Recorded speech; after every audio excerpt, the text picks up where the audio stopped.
Right. Good afternoon, everybody from Geneva, Switzerland, and welcome to our panel.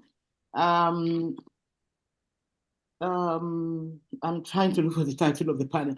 Bridging Development Gaps to Increase Women's Empowerment, Leadership, Rights, and towards ending poverty. This is against the backdrop of the CSW, which is the Committee on the Status of Women, session 68. Thank you all so much for agreeing to join us this afternoon. I know it's going to be a very exciting session. We had advertised for one other panelist who is unable to join us this afternoon.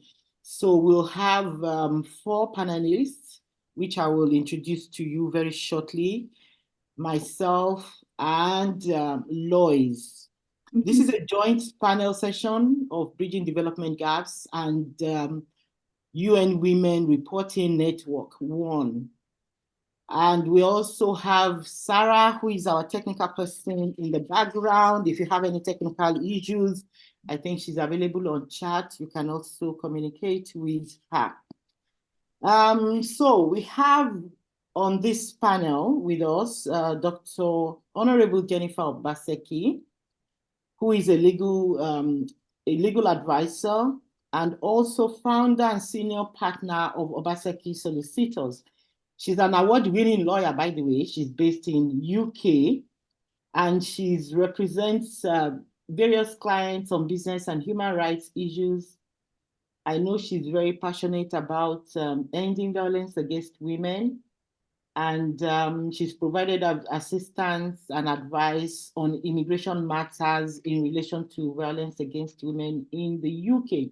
She's also a board member of Bridging Development Gaps. Next, we have Ms. Neka Nwobi, who is based in US. She's she's an accountant, entrepreneur, leadership coach, and author. She's also a strategic business advisor and the founder and CEO of Inspire Business Solutions. I love her mantra, which is grow, profit, impact. And then I move on to my, Miss Owolabi is not here. And then I move on to my very, very, very good friend, Winifred Eriye. Winifred has been on several of our panels. She's very passionate about women's growth. She's passionate about STEM and then also ending violence against women. She has a very interesting topic. I didn't talk about the topic of everybody. I'll let you do that when we go around you. And then I have my BFF here, Ms. Lois Herman.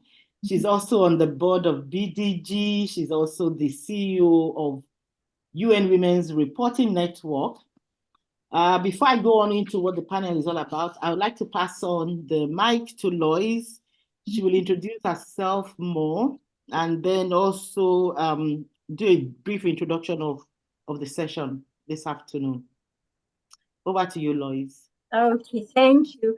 It is really a pleasure to be on this panel of BDG. I have known BC Adebayo for many years, and she has been a leader on causes for women. But when she told me she was creating BDG, I was very excited. I am the managing director of OneRun, which is the Women's UN Report Network. We were founded in Geneva, and we address the human rights, oppression, and empowerment of women and girls all over the world. And I hope that all of you have a chance to look at the BDG website because it tells you their objectives and their goals and how they're going to address them. And now is a serious time in the world for women. So I'm going to step back and welcome the other speakers, and then we will share some more thoughts together. Thank you for coming. Thank you so much, Lois.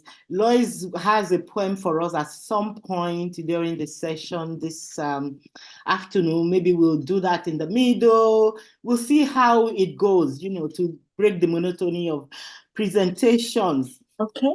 So the panel is focusing on bridging gender gaps towards the achievement of sustainable development goals. We are going to be highlighting how to accelerate achievement of gender equality. This is a problem all over the world, and we've been discussing it forever, since Beijing, especially. So, but we are still, we haven't yet achieved gender parity, but we are getting there. I think we've made significant progress. Everybody now knows, it's become a buzzword. Everybody knows what gender equality is. Everybody knows what women are asking for. We all know the challenges. In fact, I was discussing with Neka over the weekend. We know what to do. So why are we not achieving this gender equality? Why are women still, where they are? Why does poverty still wear feminine face? COVID has not helped matters for sure, because this has diverted funds. It has diverted attention away. It has also encouraged a lot of the bad practices that have been meted out to women. So within the global context of the CSW, which is accelerating achievement of gender equality and the empowerment of women and girls by addressing poverty and strengthening institutions and financing with a gender perspective, I would like to do a quick round of each of our panelists so that, give them a chance to talk. We've said a lot. Give you a chance to introduce yourself and just say something about your topic. Tell us what you'll be talking about before we come back to you and then, give you the floor to talk. So we'll start with Winifred. You are the next on my right. So I'd like to start with you. So please tell us about yourself and what you'll be talking about this evening. Thank you, Dr. Adebisi Adebayo. It's great to be here again with you. It's been a while. So my name is Winifred Iriyi. I'm the CEO of the Girl Force Movement. Today, I'll be talking about the work we are doing at the grassroots level to build leadership capacity of girl child advocates, especially girl child advocates that run girl serving organizations, in order to build the leadership capacity of girls so that they can have a voice. You have to build the leadership capacity of the women that influence them. And so I'll be diving deep into the work we do at the Girl Force Movement and the problems that we are addressing at the grassroots level. And our demographic is Nigeria. Thank you. Thank you so much, Winifred. And we look forward to listening to you later on. I'd now like to move on to Ms. Nneka Nwobi. She would also tell us about her topic and maybe something new that I haven't mentioned in my brief introduction. Nneka, we can't hear you. You're muted.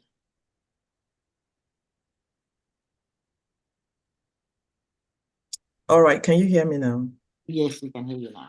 All right, greetings, Dr. Adebayo, fellow panelists and participants. It's really a pleasure to be here, and thank you for the invitation once again, Dr. Adebayo. So my name is Nneka Nwobi. I am, in addition to what Dr. Adebayo had introduced me on, I'm passionate around entrepreneurship. I divide my time between Nigeria, not Nigeria, but Kenya. Well, Nigeria, Kenya, and the United States. I do own an accounting firm and a business advisory firm in the States as well. I'm also a coach. I do have a program where I also work with high-performing female entrepreneurs to even scale to become more successful and live significant lives. And that is around also empowering others around them. My presentation today will be around bridging gender gaps in entrepreneurship Empowering African Women for Sustainable Development, which aligns with the broader objectives of achieving gender equality and empowering women and girls. Thank you so much, Nneka. So to end poverty, we know that we have to be talking about entrepreneurship. We have to talk about business, amongst other things. Over to you now, Dr. Honorable Jennifer Obaseki.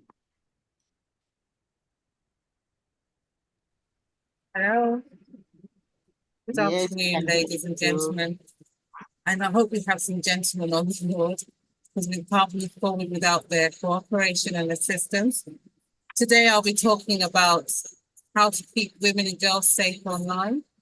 There is this quick rush with AI, and there's also the desperation of a lot of women in developing countries to expand themselves with their digital enhancement and technology. But how do they do so safely? It's really important that we have enough guidance and policies to make sure that, especially our young women, stay safe online and are not exploited. Thank you. Absolutely. Thank you so much, Nneka. I'm going to go back to Lois now. Lois, do you want to introduce our panel briefly? I think you're best at that, BC, but I would like to read a little bit about BDG just to pull it all together. Okay, BDG was created to challenge inequalities and vulnerabilities of women, youth, and children that prevent the full realization of their rights. And I think since BDG was first launched by UBC, you have seen that you can find these gaps in human rights for women and girls that are not being met. 30 years next year, it will be since Beijing. And I really applaud you and your colleagues, some of mine known before, how we are going to try to follow the rights of women and girls in a time of high conflict, violence, abuse. It seems that when we've done panels like this, BC, in the past, it wasn't as bad as it is now. And women and children are often the primary victims in war. They're the spoils of war. Thank you so much, Lois. I was also hoping that you'll talk about WAN. Tell us what WAN does. What is WAN about? Okay, I'm pleased to do that. WAN is the Women's UN Report Network. We were founded in Geneva at the Palais, and a special rapporteur had given a report on the rights of women, religion or belief, and he was one of the first, and a Muslim, who wrote this report. And after the report, I was called into a side room by the special rapporteur on violence and a few others, and they said, this report cannot lay on the shelf. We have to make it move and have action and advocacy behind it. And they asked me to see if I could put together something that would be sustainable for women's communication on that subject of their rights, oppression, and empowerment. And I created a listserv that now has thousands of women all over the world.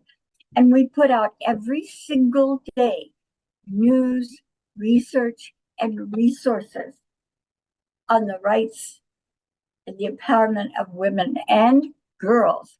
And I agree very much with my colleague who just spoke about the danger of violence against women and girls online. It's rampant. It's serious. It results in some tragic outcomes. And so that's one of the key points we're looking at. But thank you. Wunrun, if you want on our listserv, send me an email. It's capital WUNRN.com. Thank you so much, Lois. Lois does a lot of information sharing on what is going on within the UN, with the government, on women around the world, on women's issues, women and girls. So what gaps are we talking about? What gaps do we want to bridge? We want women, we want gender equality. We want women, we want to improve the status quo. We want to improve the status of women. So what are the obstacles? What are holding women back? So we have gaps, gender gaps at the workplace, where there's discrepancies between what women and men are paid, wage gaps. We also have unpaid care work, which is a very, very, very, very serious issue, and probably one of the issues that are holding women back. We also have stereotypes, patriarchal values, and then sexual harassment. And then these are just not things that just happen to women. It's been there from ages past.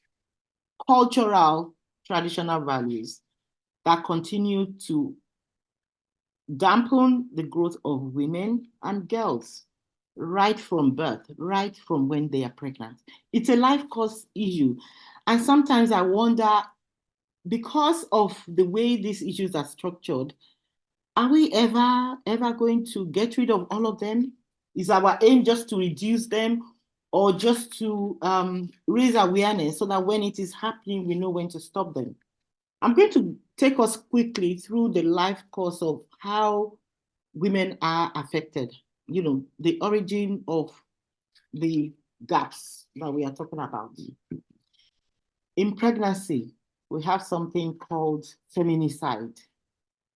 This is where, in some culture, not everywhere, when women learn about the sex of the child that they're carrying, they terminate it if it's not a boy. We know cultures like that, especially among the Indian culture, because they want sons, sons' preference as against sex discrimination against women. So the pregnancy is terminated if it is a girl. That's pregnancy. And then at birth, even during pregnancy, if it's a girl, even when it's not terminated, if it's a girl, less attention is paid to the mother carrying the child in terms of nutrition and how she's valued. And then when the child is also born, there's also neglect if it's a female child.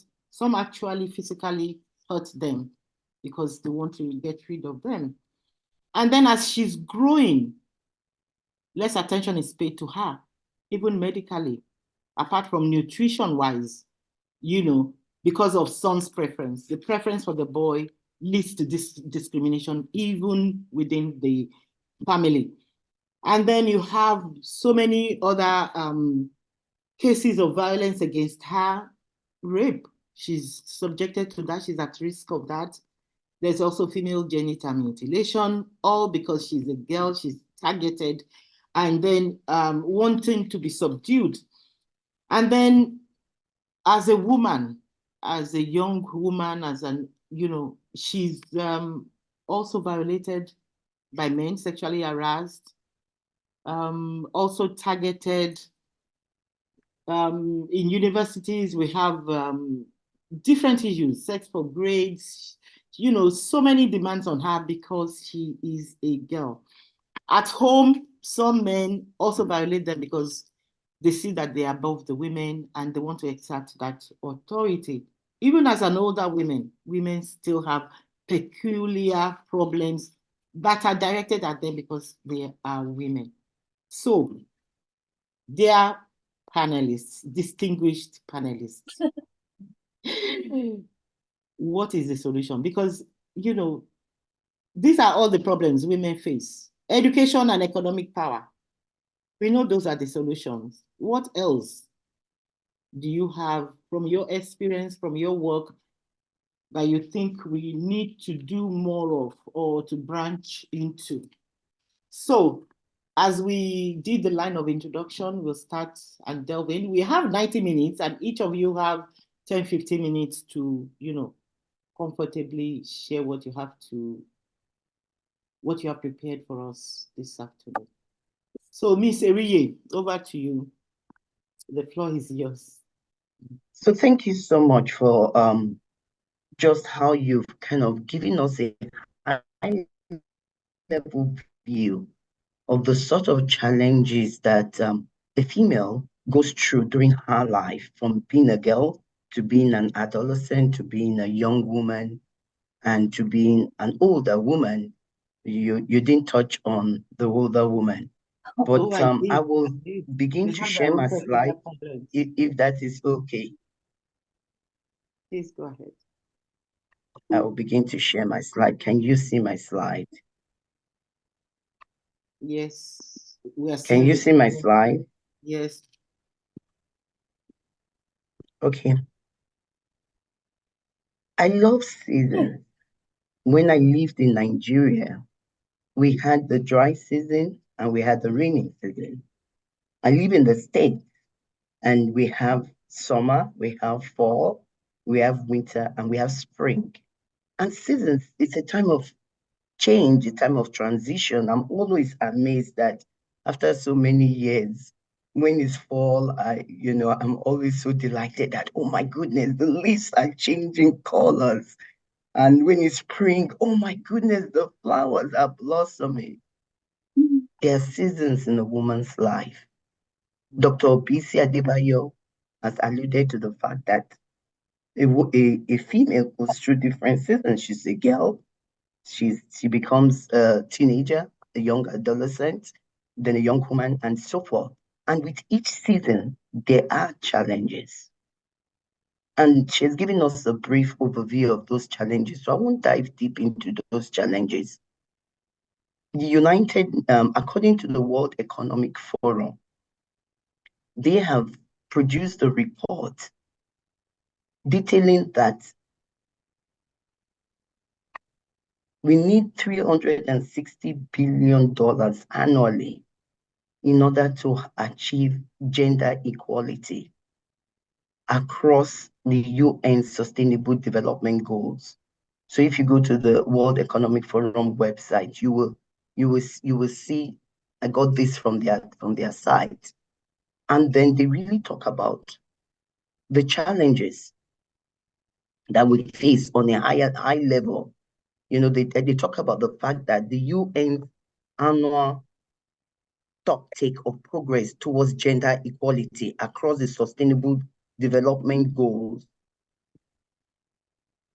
has found that there's a shortfall of $360 billion. If we dive a bit deeper into what the UN Women talks about this same topic, and you look at gender equality and the gaps across each pillar, you will see where $360 billion is really only for gender equality. But if you look at goal number 1, you will see there's a gap of $340 million and so forth. I will not dive deep into each one of these, but this is a very interesting document, which I really believe that it's a reference point for everybody in this discussion and outside this discussion, so that you can see what our progress is from a gender equality lens towards achieving the Sustainable Development Goals. So it really addresses it all the way to goal number 17. So what are we going to do about this? A lot of people look to the government and they put the responsibility on the government. But I say, and a lot of us who are like-minded change makers, we say that there is a seat at the table for everybody to address these gaps. Because we're talking of 2030, we are in 2024, that's just 6 years' time. And when you look at the amounts we're talking about, when you look at zero hunger, $1 trillion, And we're looking at these amounts are from a gender equality lens. So everybody has to have a seat at the table in order to address this. I know today the focus really is on addressing poverty, but we've got to really look zoom out and look at all the areas that are affected Right. because of the gaps in gender equality. So at the grassroots level, we have created the Girl Force movement. It's a coalition of non-profit organizations that serve the girl child across the United Nations Sustainable Development Goals. Because there are a lot of non-profit organizations, well-meaning organizations, who are working on a wing and a prayer. Some of them have lived experiences of these issues that Dr. Bisi talked about. And that has caused them to want to turn their pain to passion, give some sense of meaning to what they have gone through. I'm a survivor of domestic violence. And so because of that, they've started a non-profit organization. But there's always the risk of projecting your pain and serving from a pain point where you're not really healed. The wounded soldier is trying to serve the wounded. So the whole idea of the Girl Force movement is to get girl child advocates into a community where there is knowledge sharing, where there is networking, where there is collaboration, and we're getting them from all different ethnicity. That's why you see the map of Nigeria. We have people working at in the northern states at the grassroots level. We have people working in the southern states, southeast, southwest, the middle belt. And so Girl Force movement is an inclusive community. I know one of the themes is inspire inclusion. It's an inclusive community where as long as we are like-minded, your mission and vision agrees with us, you'll have a seat at the table. So it's inclusive of different ethnicity, different religious beliefs, different genders, different socioeconomic levels. And the whole idea is to build a community of care. Because if we can come together, we are a more powerful force. So to come together, it's really grassroots organizing, to come together to share knowledge, to share resources, to support each other in the different projects that we're doing, and to sponsor, to partner with the members to do projects at the grassroots level. Because one of the problems that these non-profit organizations face is that they do not have access to finances. So here I've given you a summary of what we do. At the end of the day, we want to achieve coordinated advocacy of the girl child across the United Nations Sustainable Development Goals. So let me take a step back and let's look at Girl Force movement and talk about Girl Force movement and how it started. So Girl Force movement is an initiative of Queen's College Old Girls Association. Nneka Iwobi is a member of Queen's College Old Girls Association. And I think she's also the financial secretary of the American section of the US branch. I think so. Although she didn't say hello to me when she joined, she's smart as she didn't know me, but I'm just joking. But Nneka Iwobi is part of the Queen's College Old Girls Association. So the Girl Force movement was founded by Ifweko Omoigui Okaro. That's the lady to the right who is talking. And the reason that she founded it during her presidency was because she felt that a lot of us have benefited from Queen's College. Queen's College was the first school. Bisi Adebayo, Dr. Bisi, don't take me on this. So we've gone neck to neck about this before in the past. Just calm down, sister. But Queen's College was founded in 1927. So it's one of the oldest girls' schools in Nigeria. And a lot of investment was made in the life of the girl child by the school system, the Queen's College school system. So the whole idea is that the alumni association always focused on the school and investing in the girls' development. But what about the girls that do not have access to Queen's College? At the end of the day, we do not want any girl to be left behind because talent is ubiquitous, access is just not. So the whole idea of the Girl Force movement is to bring women together, women, men who are serving the girl child and empower them because everything rises and falls on leadership. My mentor, John Maxwell, says that leadership is about influence.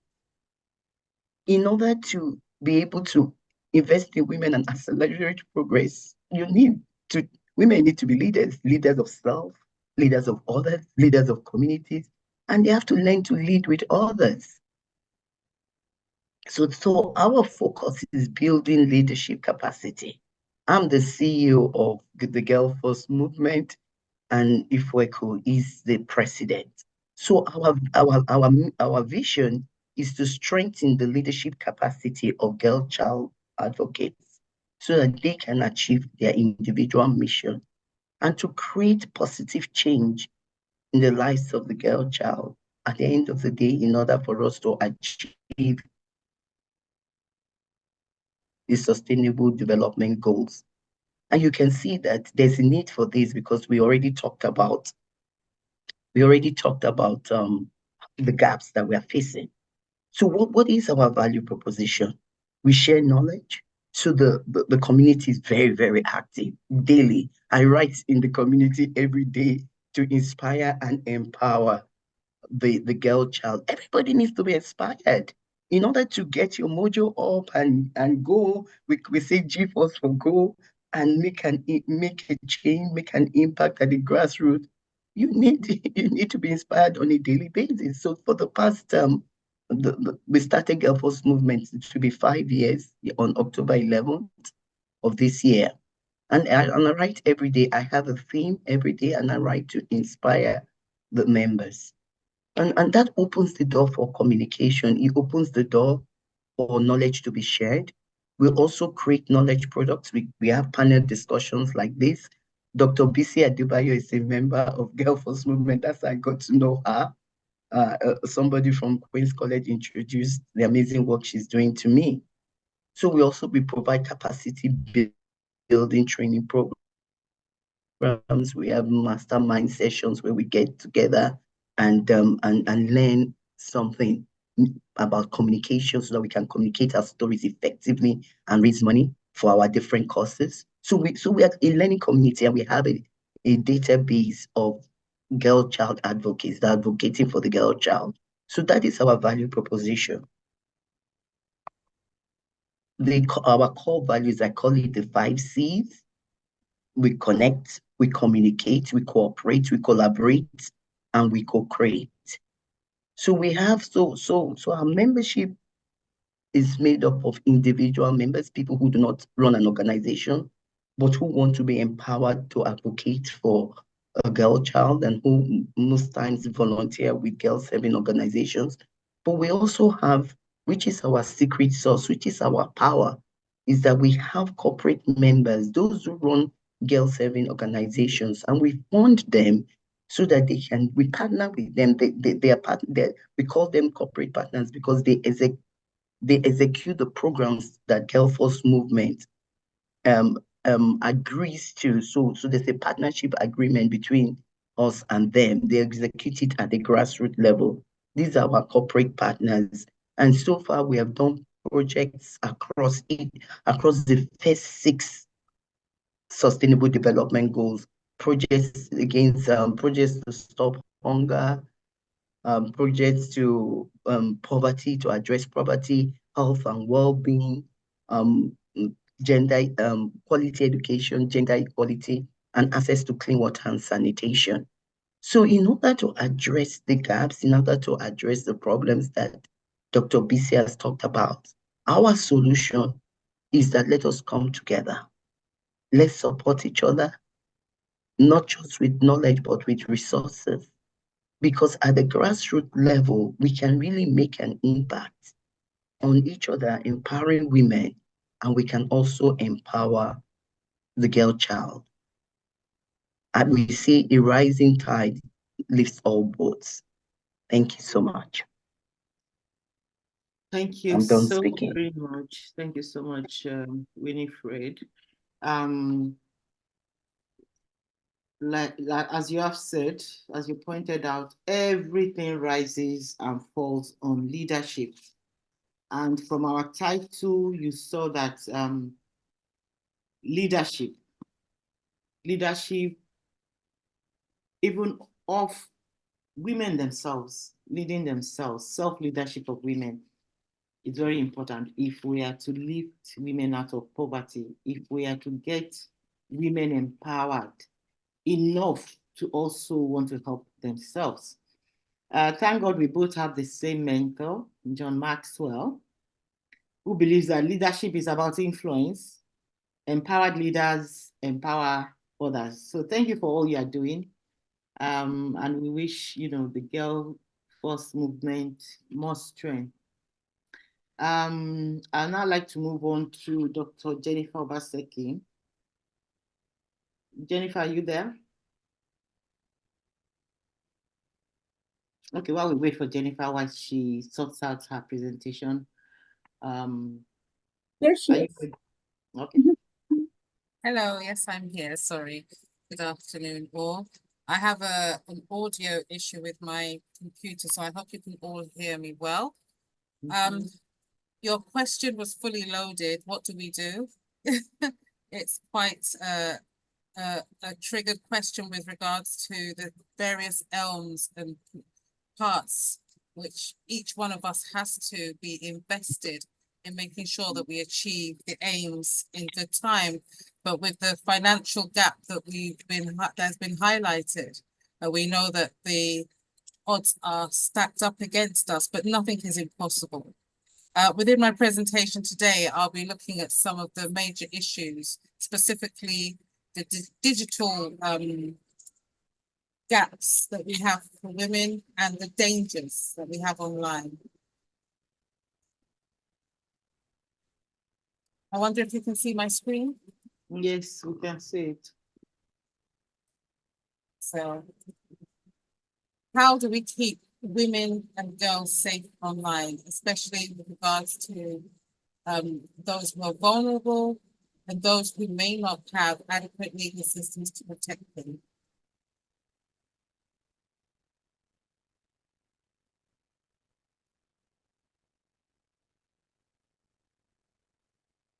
Women's safety in the digital world is so topical, and it's a major concern because the rate at which young girls and vulnerable people are being exploited online has increased rapidly.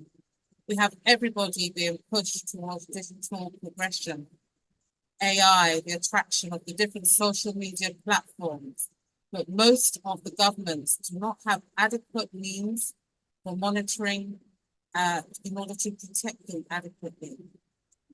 73% of women journalists have even experienced violence online. So that's not just young women who are students or those who are studying, but these are professional women who deal with data and media who are actually exposed to serious online violence. And yet there's inadequate legislation and provisions to protect them. Therefore, we will be addressing what steps really can be taken to help at least with protection of these vulnerable young people, especially women who are looking for jobs, studies, and they may fall into very wrong hands. One of the things, even as a parent of young girls, I find it very hard to keep up. What steps should be taken in place, or even just guidance. But it's important to as a parent, take the provisional step with regards to protecting your browsers, making sure there's age-appropriate sites that children are going to, or young women are going to, understanding that there should be specific guidance that you put in place in your own home, as well as institutions that they may be attending. So start from home is some of the things that I'll be saying to some parents who might be listening. And if you don't know, get informed. It's essential that we also get ourselves informed. And this is often a challenge for even those, as I say, who are educated. So limiting the location, limiting the identification of where you are logging on from. So limiting location sharing. Many children don't realize that that's something that should be prevented. And also women in general who might be using their internet to browse for certain things, even shopping, but limiting their location sharing so that people don't know where you are. Reviewing the privacy settings on your devices. This is very essential. Again, making sure that your social media platforms and apps don't pick up your browsing history and reveal your location to public. Then use of location privacy features. Most websites and platforms actually have tools. But again, many people just jump onto apps and jump online without realizing that they should look at the privacy setting and should look at the tools that are there to make sure that they remain safe or safer. So disabling the tracking, disabling certain features is important. Many women use the internet for dating. And again, this is another place that it's difficult to forge relationships in a safe manner online. But I don't know whether you realize the potential statistics. Most people going forward, it's going to be just about 20% of new introductions are done in person. The rest is actually going to be online. So the majority of people we will meet going forward will be introduced to us virtually. So it's important again to exercise this level of awareness and control. And for women who are looking for more intimate relationships, personable relationships, is to encourage women to use reputable platforms, making sure that they meet safely if they do meet in person in public places, making sure again that those safety features are on and to ensure that they are protected. Encouraging women, if they are going to go on dates or anything like that with people they've met online, to use public transport and to publicize with a friend whom they're going to meet and when, and never to accept close contact like bride planning with somebody they've just met and not got to know personally. One of the things that has been highlighted in the UK last week was a father who didn't know his daughter was being cyberbullied at school. He said he saw no signs.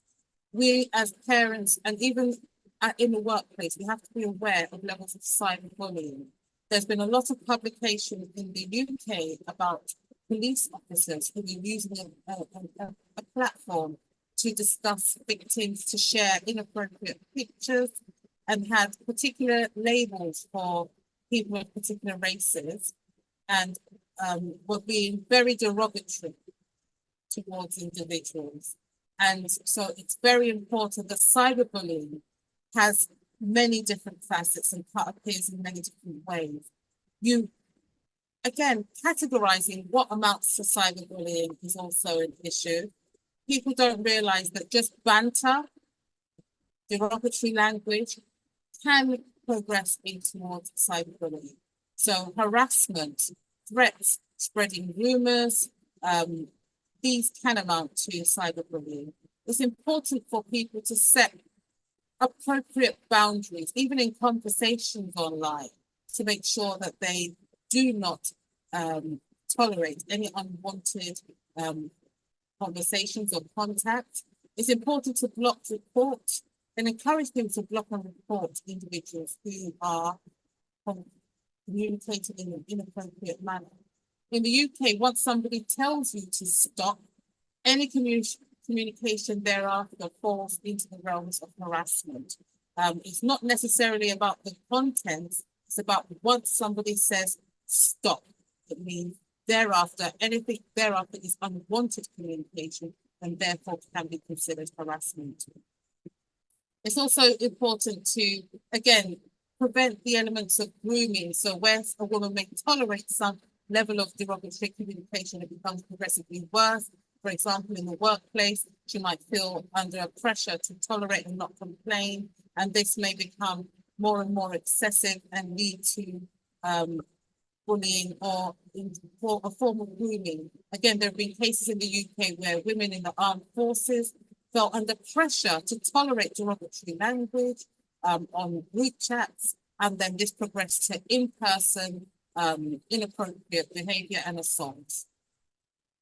So we must curb cyberbullying as it is a prelude at times to physical assault. Preventions. It's really important that depending on the setting, there is appropriate training and also policies in place. We can see from the examples that have been given from the armed forces that even though there's policies, there was ineffective enforcement of those policies in place. So providing age-appropriate training as well is essential. Teaching children what safety online looks like right from a young age is key. Making sure it's culturally appropriate as well, because many mothers and families may not automatically use the same terminology as might be used, especially if newcomers into a country. Again, they may use different language and phrases and abbreviations when referring to technical elements. So it's important to make sure it is culturally appropriate so it's effective. Also making sure that there's specific reporting and recording obligations within the society. So we know that there's obligations on social organizations such as housing associations and housing officers. When they go into a home, even if they see inappropriate behavior online, they should report it, but that doesn't always happen. But for example, women going to doctor's appointments, we might see that they're, or professionals in medical settings that might see women undergoing, let me say, excessive texts and calls from partners or from family members. That might be a sign that there is an obligation for professionals to report abuse. But the thing is, with cyber abuse, digital abuse, it's not always visible. So training those individuals to know what to look out for and making sure there is that obligation to note down in the appropriate manner and report what they see. Then making sure that policies in-house in organizations are properly drawn up and effective. So most organizations have a data policy, but it's also important that they have a reporting policy. So in office, if you see a colleague that has breached the data policy, maybe they're going to porn websites, maybe they're using the internet in the office to talk to people whom they shouldn't be, maybe young and vulnerable people. There must be adequate reporting mechanisms and a written policy so that even if it's that the individual is not breaching the law, if it's breaching your own standards and breaching what I would say would be best practice standards, then that person should be highlighted and removed from the organization if they cannot account for why they're behaving in such an inappropriate manner. Best practice for online safety as well. One thing I don't like is passwords. I have a big struggle with passwords. I don't know how everybody else manages it, but I have passwords coming out of my ears, but it's necessary. So it's worthwhile looking at apps and things that can help you manage the passwords, especially if you're a leader and you have to have various passwords and levels of security as part of your operation. It's important. Again, changing passwords on a regular basis is important. Avoid information sharing, keeping your passwords safe, backing up your data regularly, we've seen in the UK certain data incidents that have been very scary. Even very prestigious organizations and legal practices have been targeted. Again, using preventative software such as your antivirus, etc., and not leaving things in browsers to remember your password. So when you log on different devices, etc., do not click the save password for a second time so that they remain protected. Legal protections. Now we've seen legislation across Europe, but we've also seen the heads of these social media platforms being brought to account. And unfortunately, we have seen them, let me say, foster under pressure from inquiries from politicians. Their platforms are not safe. There is more that they can do with their algorithms to make sure that young people stay safe, that they don't see so much of negative input and negative traffic. Obviously, young minds go onto different websites out of curiosity, and therefore it's important that we teach our young people to be safe, but it's also important that the providers also put in place filters that keep our young people safe, whether it's sexualized content around suicide, drug abuse. These things should be monitored properly. There is legislation in place, and there are legal mechanisms that can be used to help protect young people. So the cyber laws, many jurisdictions do have cyber laws, but again, we've seen that they are not really keeping up with the innovations that are happening online, the use of AI. We had the case of a young girl who apparently went onto a game, and on that game, there were simulated sexual acts that amounted to rape. And it actually made her so traumatized, and she didn't know what to do. But the one thing that the family did is they reported it, because it was necessary to know what other child felt that it was okay to simulate that level of sexual violence. There's also the need to look at things such as protection orders, which is a legal mechanism that can be used in order to restrain and prevent someone from continuing online harassment and prohibit them from acting in a certain way against victims. And then there's also data protection laws that strengthen privacy in relation to individuals' data and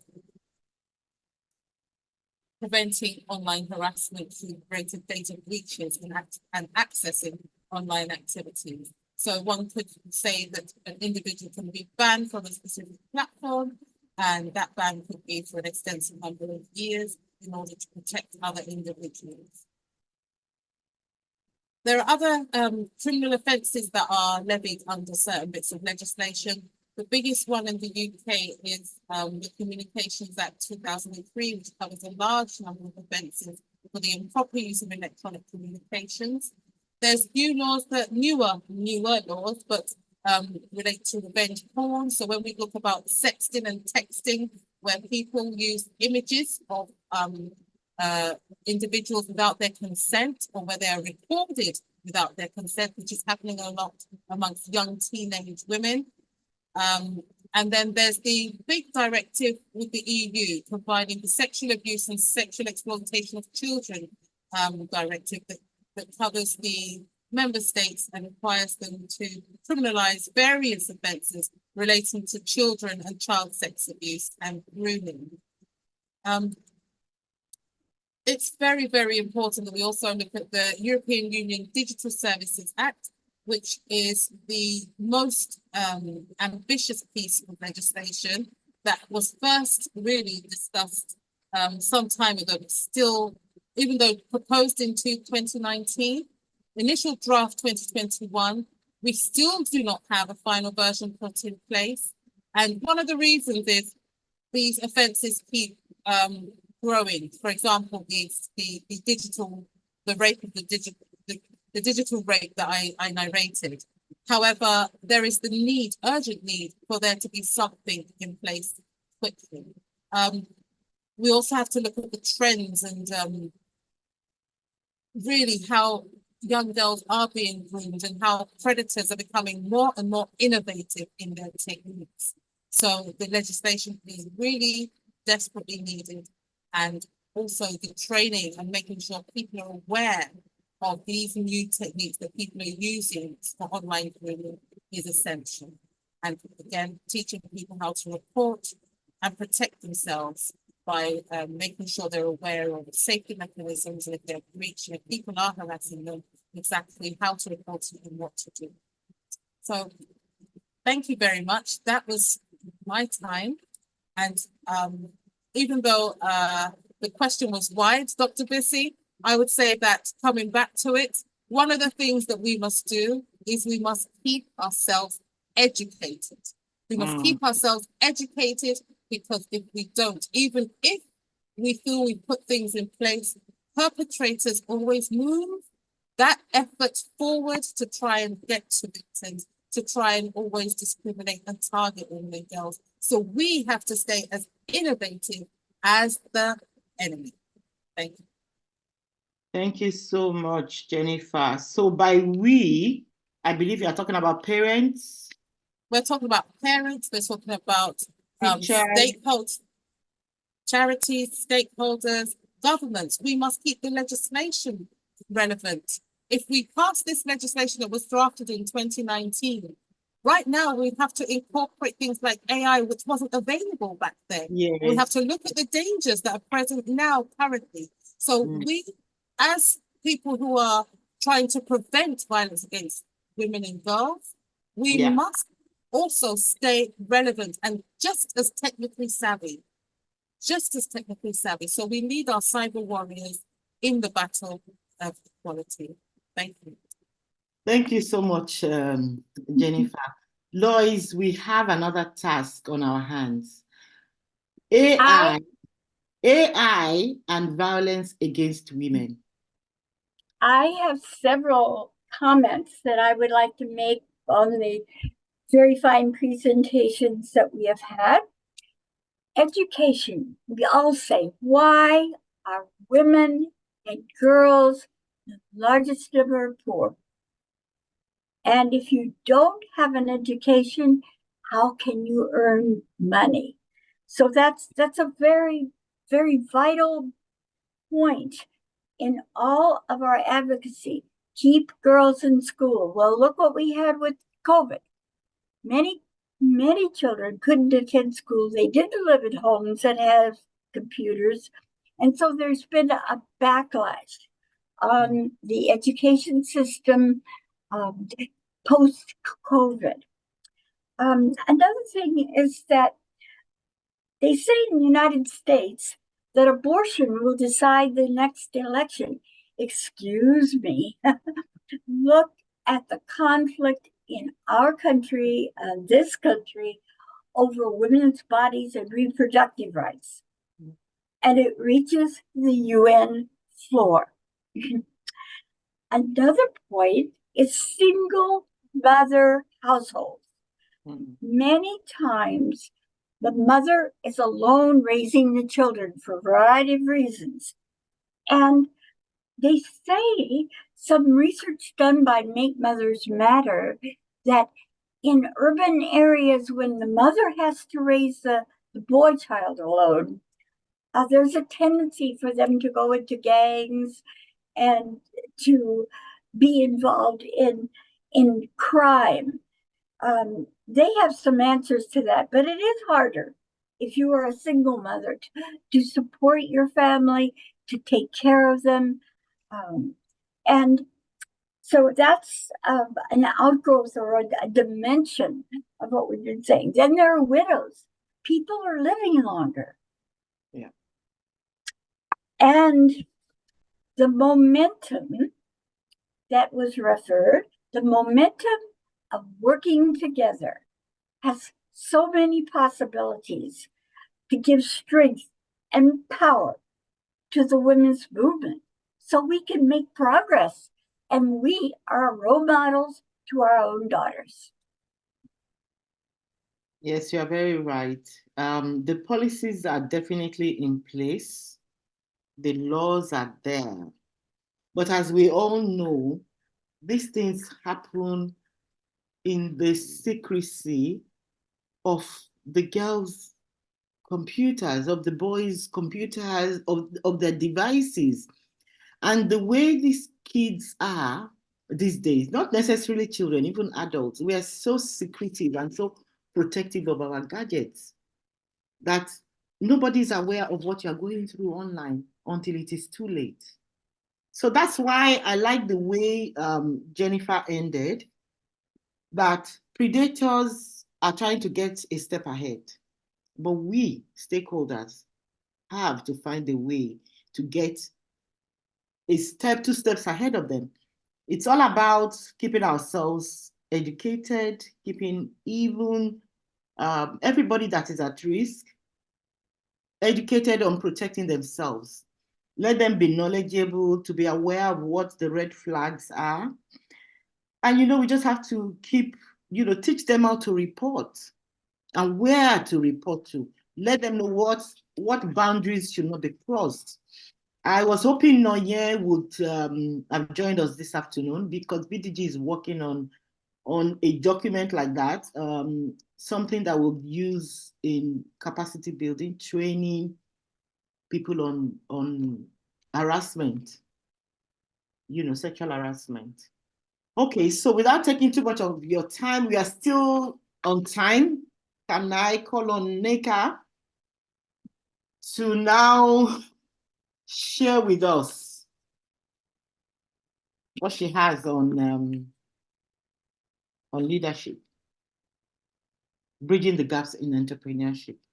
Yes, Empower let me women. say hello to big hello to my big sis Winnie. Winifred. I thought it was a formal thing, so I kind of smiled. And so now that she's called me out, I have to greet her well and say good afternoon. Yes, I have to acknowledge her, and yes, and honor her as well. All right, so really more of a conversation, right? In terms of from an entrepreneurial perspective, I have some talking points around that. I hope it kind of will be interactive, right? So I'm looking at this from the entrepreneurial perspective, female entrepreneurs.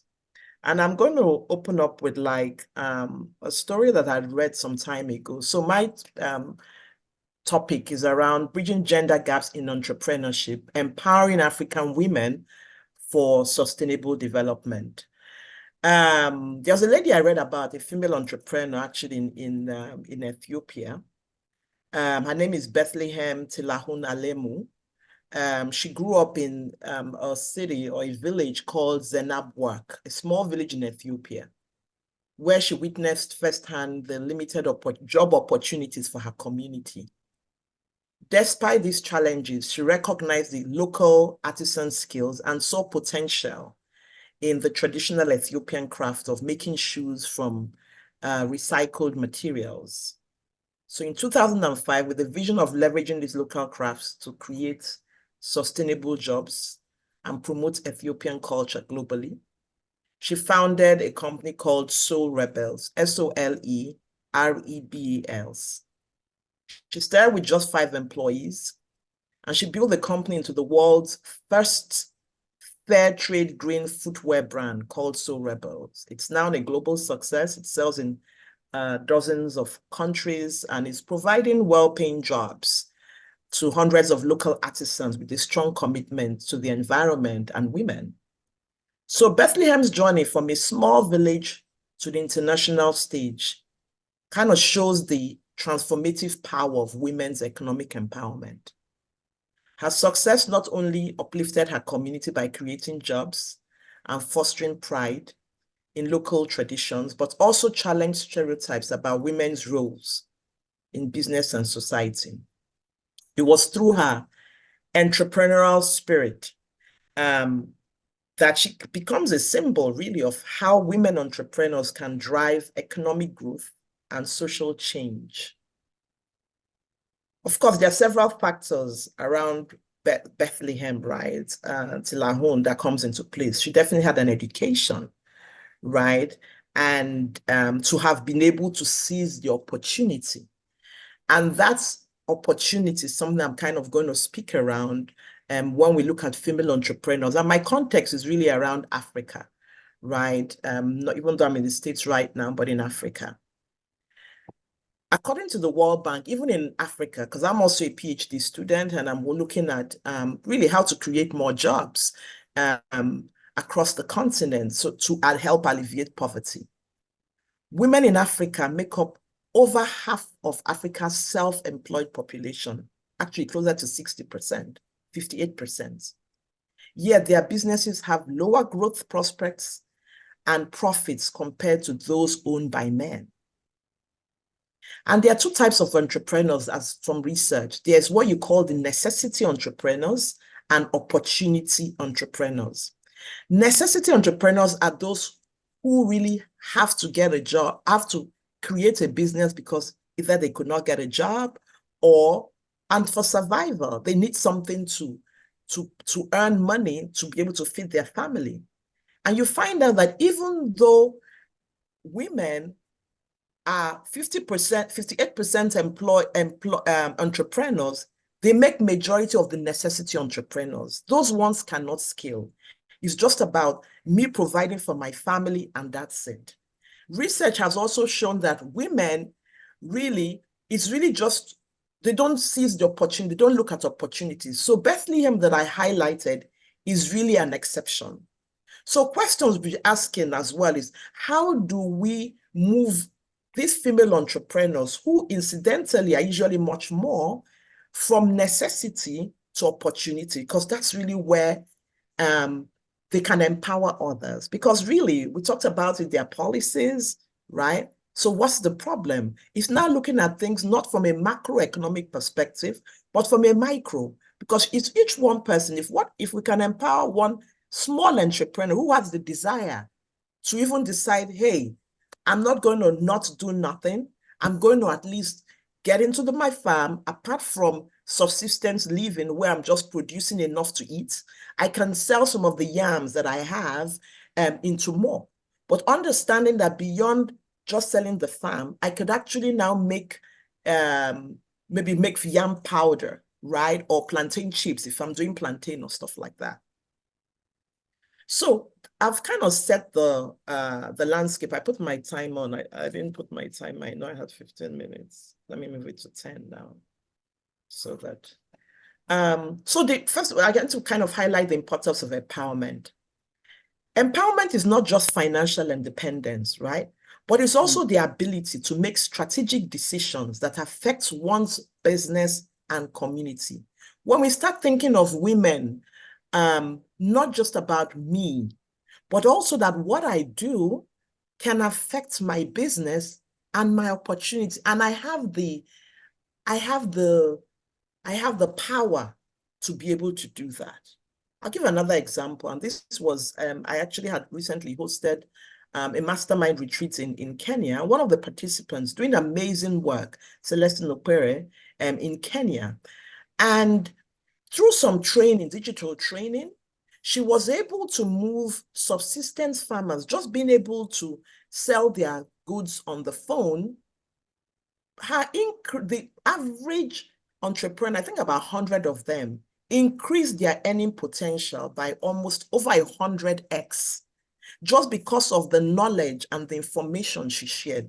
So you can imagine if they were initially making, say, 500 shillings a week, which translated to USD now is probably about maybe $4, right? Makes it times 100, becomes 100. You can imagine the empowerment now, how empowered she feels to be able to do more, the confidence she has to hire more people, to expand her business, to invest in her children's education, because she's been empowered. So it's not just about, so also even capacity builders and saying, look, it's not just about how I'm going to make more money, but that the fact that empowerment is not just about me personal financial empowerment, but making the decisions that affect my business and my community. So what are some of the challenges hindering full empowerment?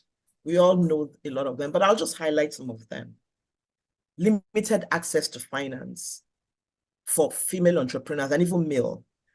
So generally in Africa, we already know that there is limited access to finance, but even women even have a greater disadvantage, right?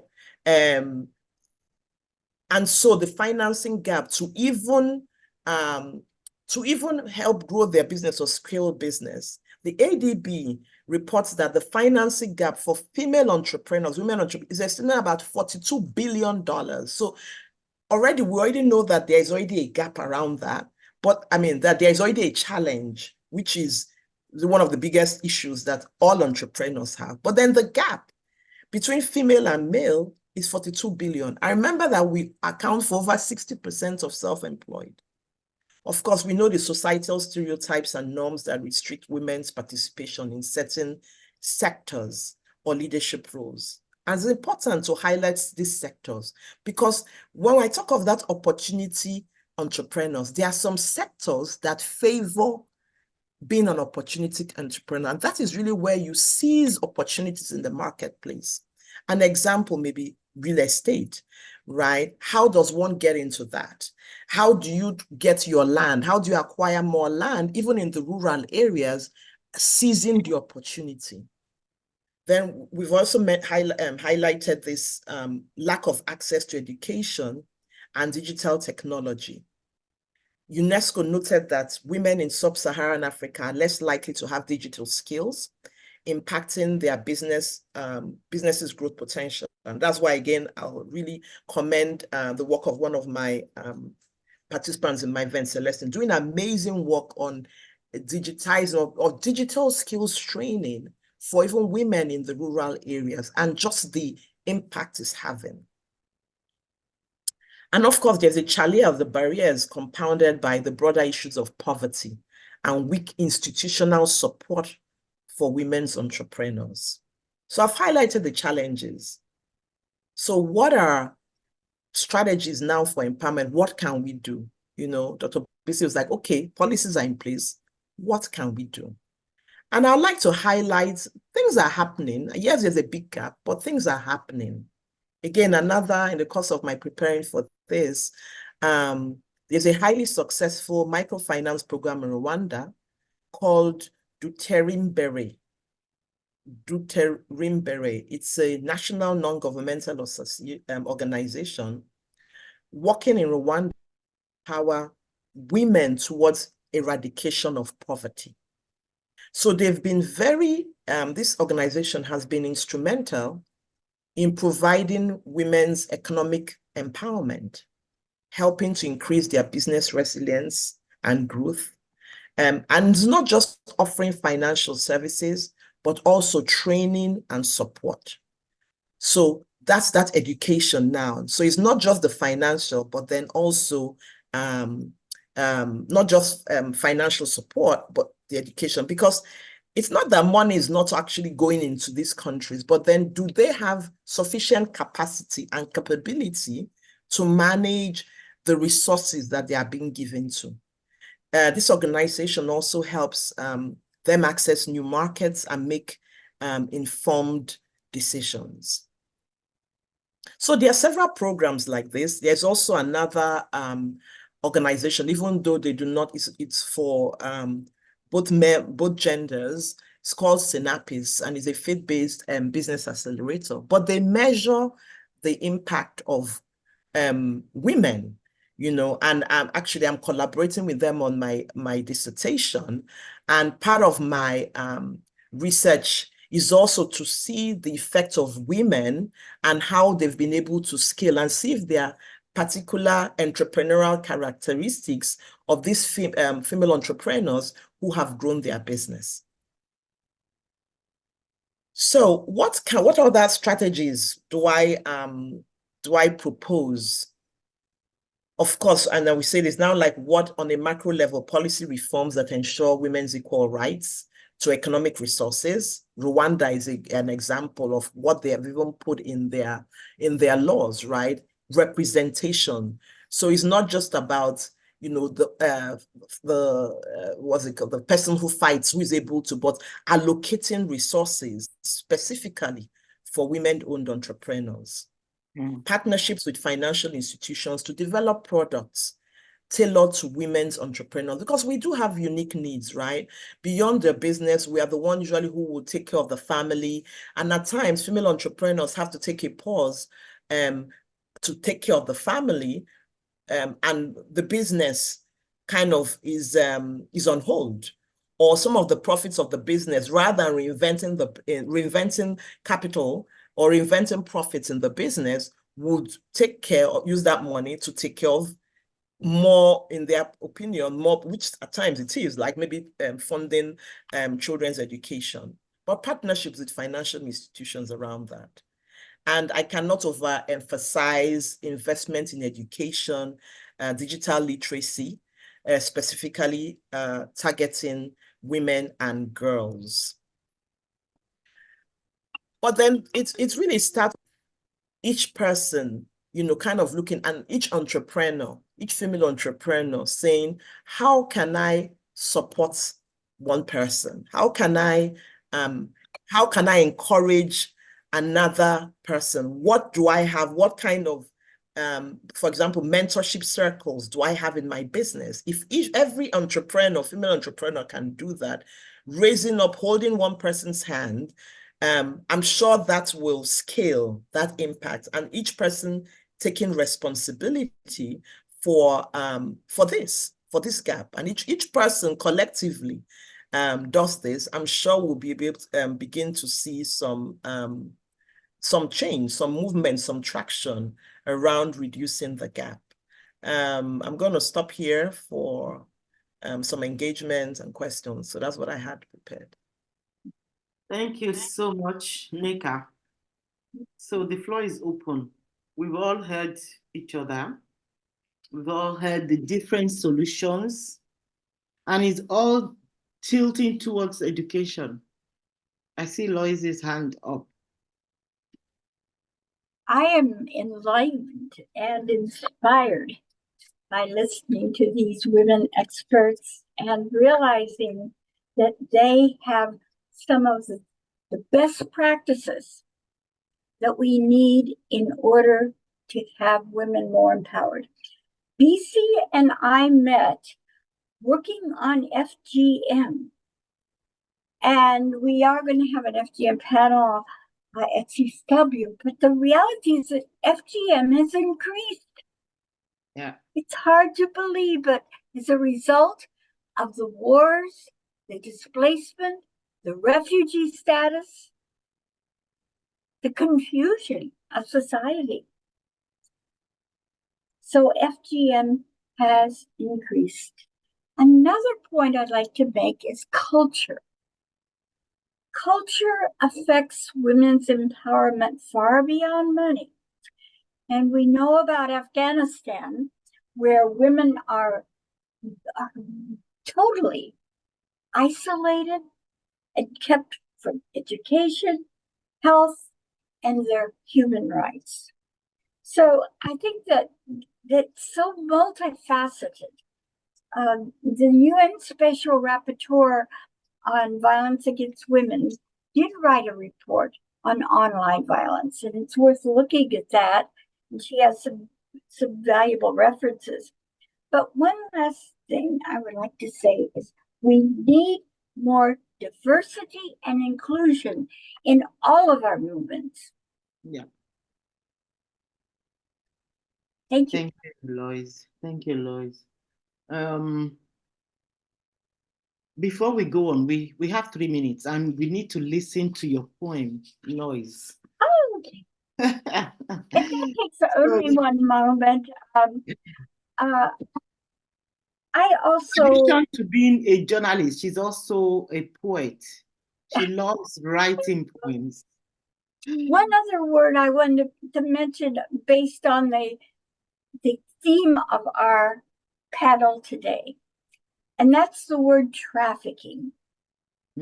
Trafficking of women and children, of girls.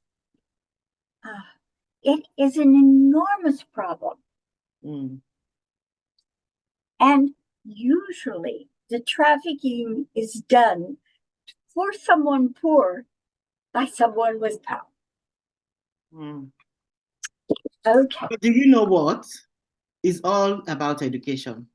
Mhm, It's all mhm. about education. So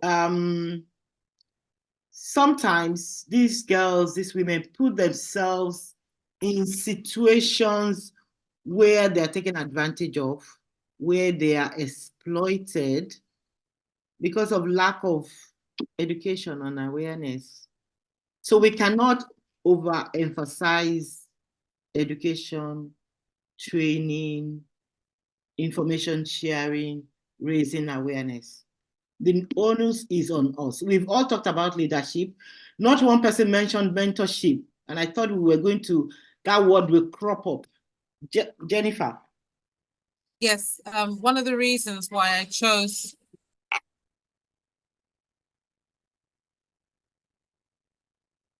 sorry, the sound on my PC is really bad. But one of the reasons I chose the topic was because of girls who are being sexually exploited in order to gain data to go online, and also using their social media in order to initially to chat, and then when they realize that they can make money off it, easily being sexually exploited and groomed, and using it to turn sexual favors from OnlyFans pages to then slowly being pushed into prostitution. So this is a major issue for me, especially for young women who go onto the internet having maybe not had a level of exposure to certain things, then suddenly and very rapidly falling down a rabbit hole, really, into a life of being groomed and sexually exploited, and finding it very hard to get out, especially when it comes down to blackmail over their private images, or being used to the money and then feeling that that is a natural way to make money. Some girls, if that's what's initially introduced to them as their first sexual experiences, don't know any better, sadly. And then so they get trapped up in that level of digitalized prostitution for a long time. Yeah. I mentioned, okay. Please go ahead, Nneka. I said I had mentioned mentorship circles for entrepreneurs, you know, that each person, even if you are, the fact that you started a business, right? You've the odds of you've achieved some level of success, especially if you've even been in two years of business. So the idea is have a mentor, you know, have a circle, pull somebody along with you to show the circle that. of influence. Yes. So mentorship circles, if we can say, okay, every female entrepreneur have someone, one or two people that you are mentoring. And this is across the board, across levels. That will go a long way. And that's us now taking responsibility. And then also being, as employers of labor, I mean, like my accounting firm, we are probably 99% all female. Yeah, but maybe we have two, yeah. So maybe about 96% female. We understand the female dynamics and all that. And so it's just being intentional. That's why there's really a pool, you know, the need for more female entrepreneurs, and not just at the necessity level, right? And that's when empowerment comes in. And that's when you are in mentors, when you're a part of a network, then you are aware of, you get knowledge, access to knowledge of what is available, and the confidence. Because another research element is that women actually go into business and all that to improve their confidence. Men, they already have that. So, you know, so we're starting from a bit of a disadvantage. Now, the men already have that and going, but leave women is that the building confidence level. So when you are a part of a network and not doing things alone, then that is already established, that because you know you have people around you, then you can go in as a group or groups together. What about the young girls? Like I wanted to add to that, and yeah, I'd like to add to that, and then we can talk about the young girls. It will come out naturally from the conversation. You hit the nail on the head that, you know, research has shown, because I do a lot of work in the area of promoting STEM education, and STEM is science, technology, engineering, and math. research has shown that girls thrive in tribes, unlike guys that can just be solo and do their thing. And really, that is because of the biology of the human brain. The female brain is created to be a nurturer. So she raises her children in a community. So whether you like it or not, in order to reach the girl child, you've got to create this tribe where they find their voice within their tribe.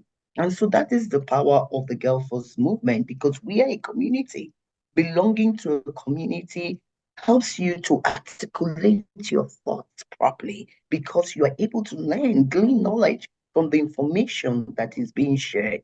And then it gives you a seat at the table so that you can now lead that community into another space more confident than you came in, because transformation is the goal of the Girl Force movement.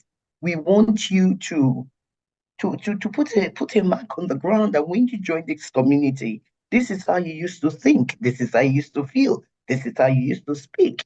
And over the years, you can track your progress and find that you are a more confident, more knowledgeable person across different areas. So community, grassroots organization, community building is very important to the female in order to address these gender gaps. And so when the woman is an empowered woman, she's a leader. I used to be a homeschool mom. I used to homeschool my children years ago. And they turned out really right, because my son went to Stanford and my daughter Princeton. But I tell you about the power of homeschool. The power of homeschool is that you do not box the human being. You don't put the human being in a box. You don't tell the human being, this is only what you can learn in this period of time, which is what they do in a school system. So I have a lot of challenges when people talk about education, because when they talk about education, they are always talking about education within the school system.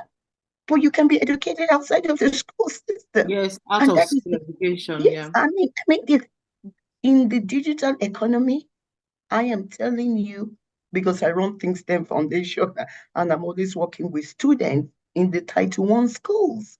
These are schools that don't have access to funding, marginalized schools. And I tell them that the education out of school is even more important than the education within school, because the digital economy is looking for people who are creative and who are innovative, people who are individual, independent thinkers, people that have done projects and have learned, they have failed forward. So when people talk about education all the time, they are saying these children are not educated in a class where there's a set time to start, a set time to end, where the teacher tells you something and gives you an exam and you have to regurgitate it, rote learning. And so they are not educated. Who says so? My children were not educated were not educated in a classroom setting. They were educated in the world that they lived in, using the materials that they use, that they see, so that they could relate, they could understand physics and mathematics, because they have seen its applications. So when they talk about education, they want to put everybody in a school system. But in reality, we have to look at education outside the walls, because that education outside the walls, it is what is going to spur innovation. It is what is going to help people become astute, strategic problem solvers. That's what we're looking for. So I have a lot of thoughts about education. I have a lot of thoughts that if you go outside and you see the person playing, when I was a young girl, I used to play with some cans of tomatoes. After they finish using the tomatoes, and I'll put them together and I'll push them and build a car out of it. Or I would take palm trees, because I was in Nigeria, and weave them together and build a house. That was the beginning of becoming an engineer. I am an engineer. But that was with that interest, that curiosity, seeing a problem and saying, how can I solve it? So when you talk about education, please, in Africa, we cannot, with the population we have, we can't get everybody in the building. Let us go out into the communities and bring education to them, rather than saying all of you should come in and only when you pass our exams. And I have a big issue about that. That is when we put a stamp on you and say you are educated. So it's all about performance. It's all about grades. And that's an issue because it stops creativity, stops innovation, stops entrepreneurship. So I want us to think differently about education. And I want us to think differently about, I'm going to get to you, Lois. I want us to think differently about community building. Community building, whatever community you are in, whether it is entrepreneurship community, whether it's a community to stop anti human trafficking. I'm very passionate about that too. I'm passionate about so many things. But community building is vitally important for us to address all those Winifred, gaps. I'm going to stop I'm you done right there speaking. now, because I'm done now speaking. you touched on tribal women learning, growing within a tribe. They learn better, they grow better. Then again, now you bring in not educating the girls within the four walls of the school, and you cited the example of, you homeschooling your children. How do you marry those two together? Yeah, so Lois has a We question. go back to the So African context now. Okay. So when you are educating a child outside the four walls of a classroom, you're not educating them outside of community. Have communities of homeschoolers. You come together in communities to share knowledge, just like the Girl Force movement. The Girl Force movement, we have human beings. I've never met them. Three-quarters of them I've never met. I mean, never ever meet them. But there are people that come from different communities in Nigeria, and they come together for a period of time to share knowledge, and they come out of that community.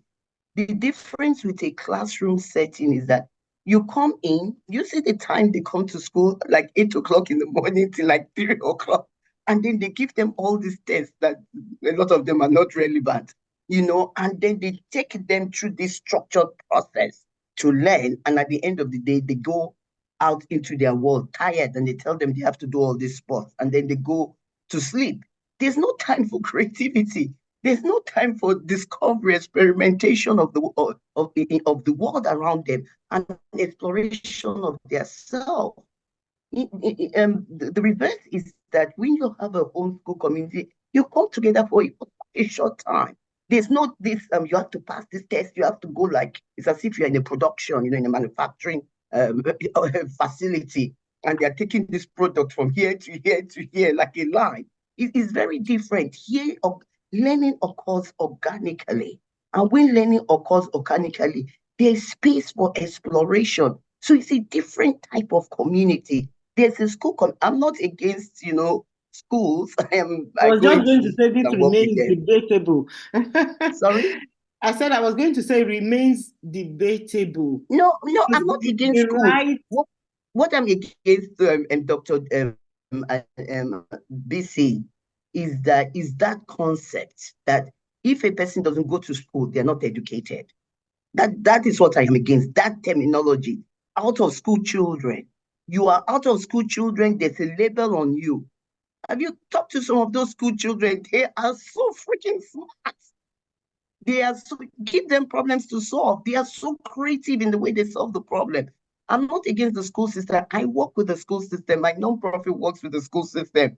So when I see the intelligence of these students, the out of school and the ones that are in school, and I partner with people who are working at the grassroots level in Nigeria and other African countries, I am seeing that there is so much intelligence across board.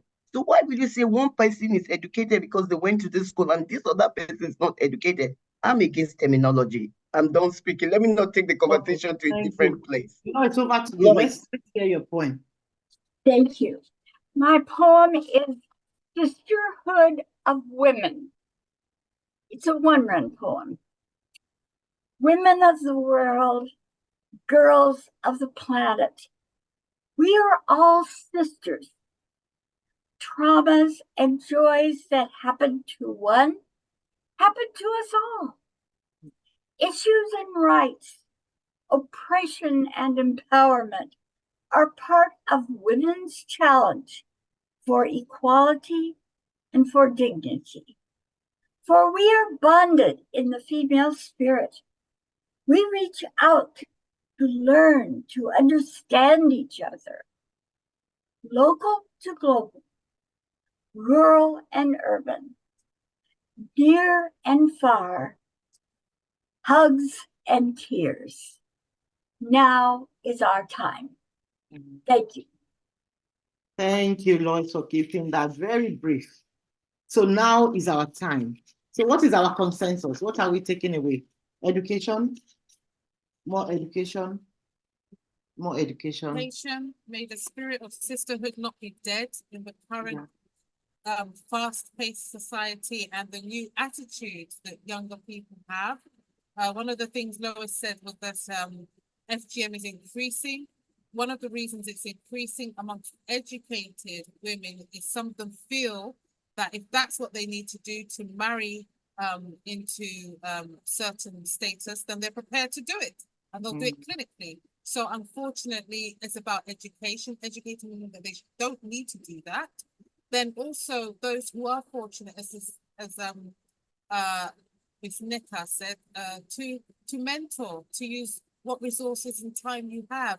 Some women don't understand that mentoring is multifaceted. It could be work experience, it could be workshop, it could be limited amount of time, but it's that imparting of skills and knowledge down to the next person, or pulling them up the ladder, giving them that breakthrough that they might need, as well as techniques. So when I went to a conference on International Women's Day, and the phrase was, when women win, everybody wins. That's the one thing that we've got to remember. When women win, everybody wins. So taking that and encouraging people to continue with the spirit of sisterhood.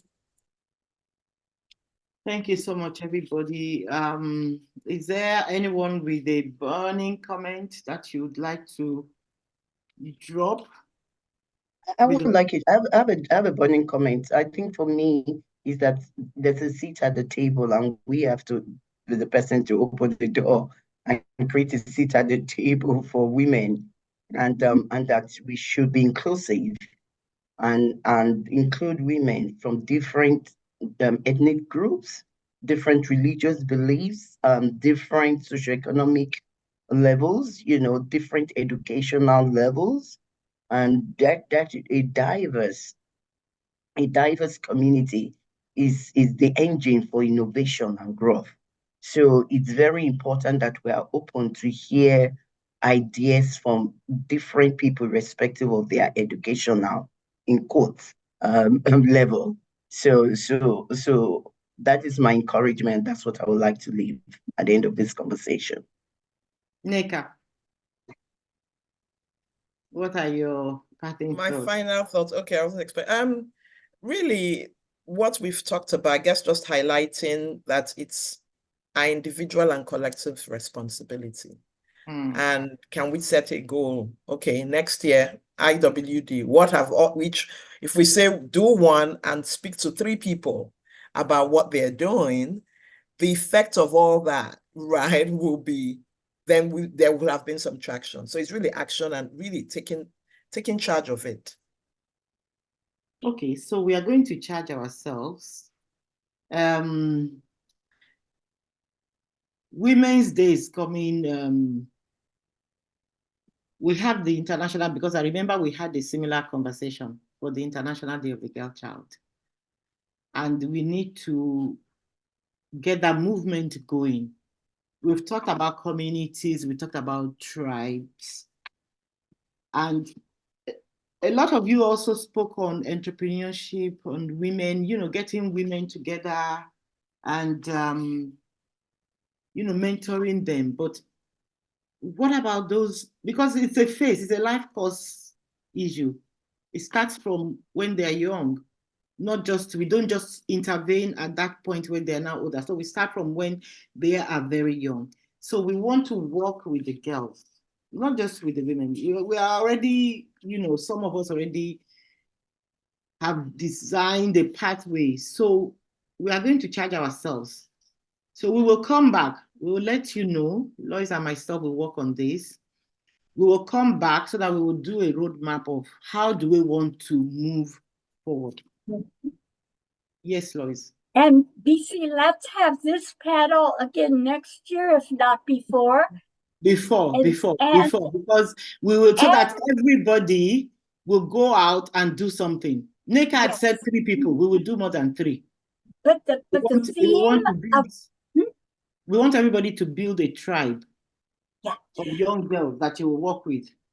okay, but we're talking a lot about the girl child as well as the mother, the woman. And I hope at CSW we can, as the theme is Beijing plus 30, and one of the components of the Beijing platform is the girl child. So we can come together and tailor our message to show BDG leadership on this. Yes, yes. And inclusion, diversity, in short, leaving no one behind. We want to make sure that, Jennifer, you said anything because you're on mute. We want to ensure that we leave no one behind. We've gone 90 minutes past our time. I want to thank each and every one of you for, taking time again to come back and unpack these issues. I'm going to come back to you. This is not the end of this conversation. This is actually the beginning. So I'm going to come back to you within the month. We will, so that we can develop a blueprint. How do we want to, everything that we've discussed this evening, how do we want to actionize them? So thank you again, and it's nice to see all your beautiful faces. Thank you so much for the invitation. We really appreciate it. Thank you so much. And then It's nice to meet everybody. That Jennifer Obaseki, nice to meet you. I hope we can connect on LinkedIn. And Lois Herman, thank you for the great work you are doing.